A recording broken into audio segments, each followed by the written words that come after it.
So we open with a long package of the Chip Heifer and PK's marriage because it looks like it's approaching the pooper. They were in love, but I don't see it no more.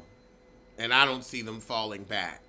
Over with Garcelle and Sutton, they head on down to Georgia to meet Sutton's mama in Georgia, Augusta. Her mama lives in her house because she's a narcissist and a leech. A leech. We find out Sutton's mama is a leech. A leech. She is a parasite, a trifling heifer, a trifling heifer. Worse than weekend mom, worse than weekend mom. I said F that heifer, I said F that heifer, I said F that heifer. Sutton keep talking about her store in West Hollywood. Well, heifer, it ain't open no more. Bose drops by the Chip Heifers. There's just something I love about Bose. Oh my God, I can't wait to meet her at BravoCon. PK is in London and the Chip Heifer's trying to get him to respond and he's like, I'm at a friend's wedding, I'll talk to you later. He done. We got Bose on a date. I just don't know why she would want it from scratch, baby. I love Bronx, but that's as young as I want to go. But she don't want a baby out of wedlock. I mean, does wedlock really lock shit? Or is it more wed inconvenience? I love how mature Bose is. His right now might be several months behind my right now. That is the best way I've heard it. Kyle and Mauricio, I don't care no more. I feel like, you know what, Kyle? You didn't know what a good thing you had until you lost it. I would let Mauricio cheat in peace. Because he let you les in peace. But then you wanted to get things public and messy and embarrass the man. So he said, okay. He kept his cheating out the street. So Garcelle heads down to Augusta with Sutton and Kyle. Girl, Sutton's like, I thought we was going private, but here we are, commercial.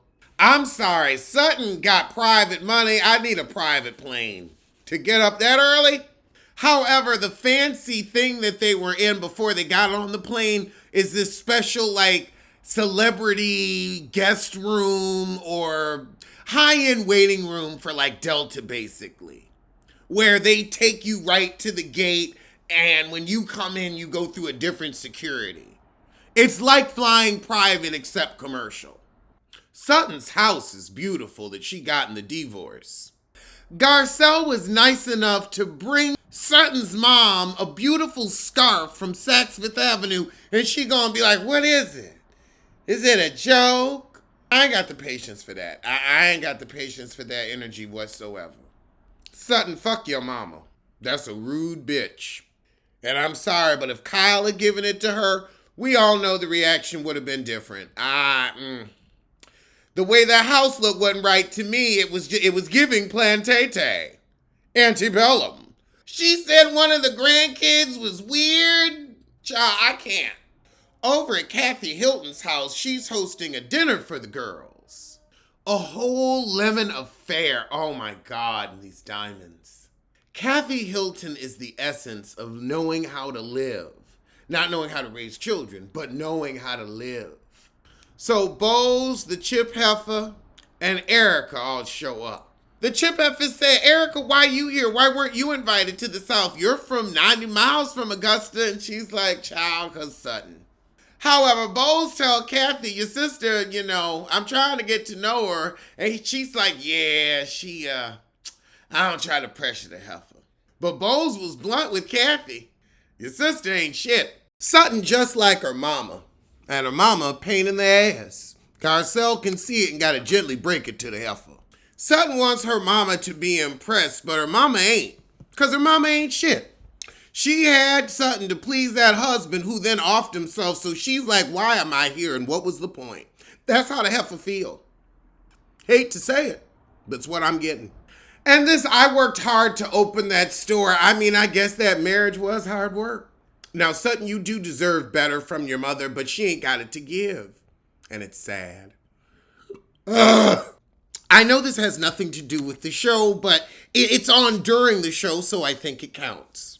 Why did they give him this 2005, 2006 William Sled haircut.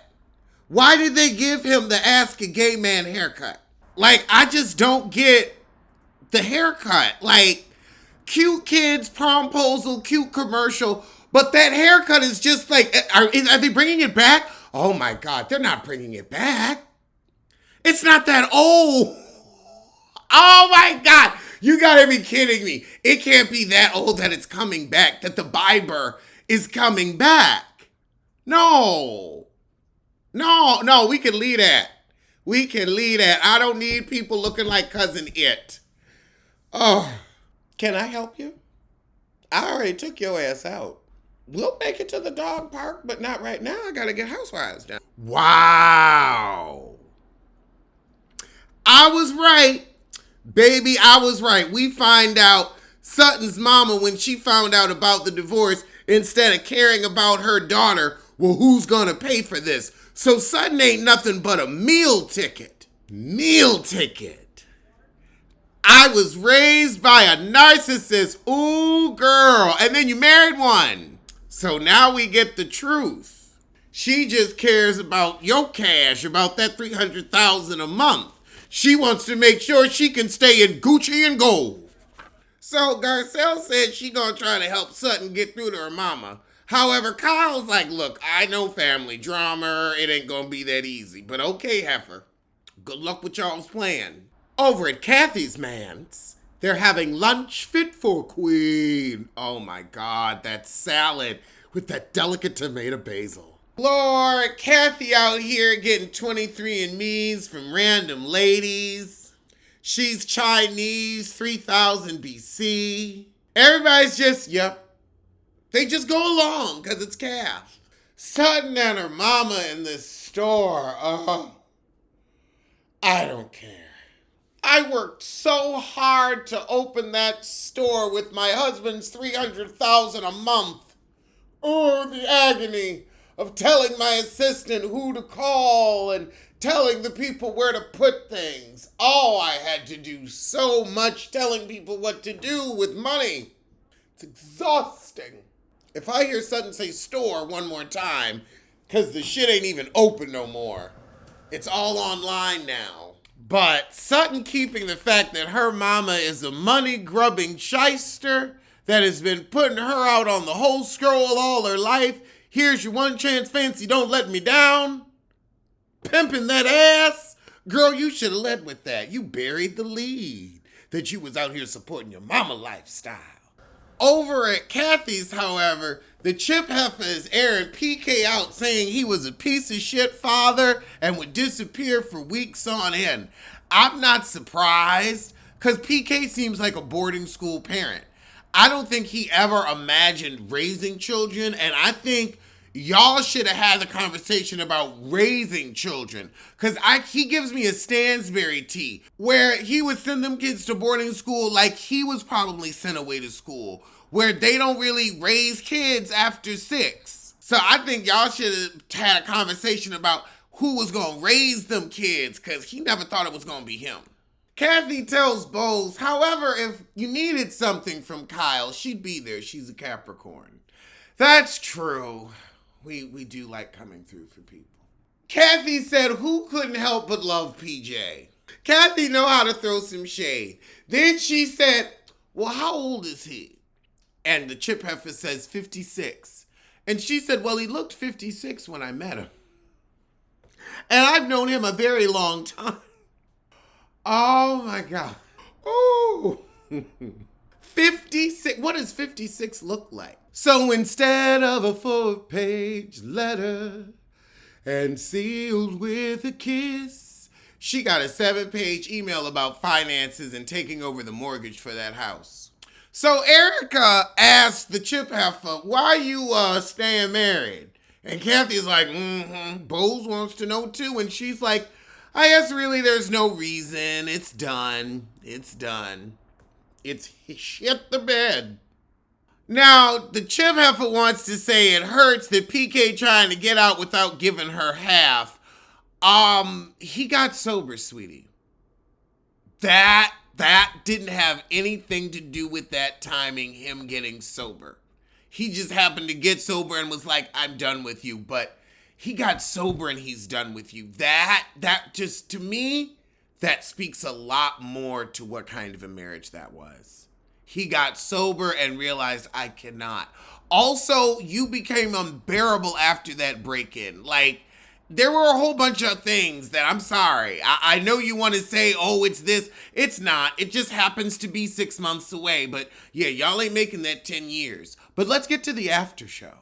So this becomes a great war council where Eric is telling Dorit, look, you got to go to the mat on this and protect yourself. Bose is in there too. Kathy's like, oh my.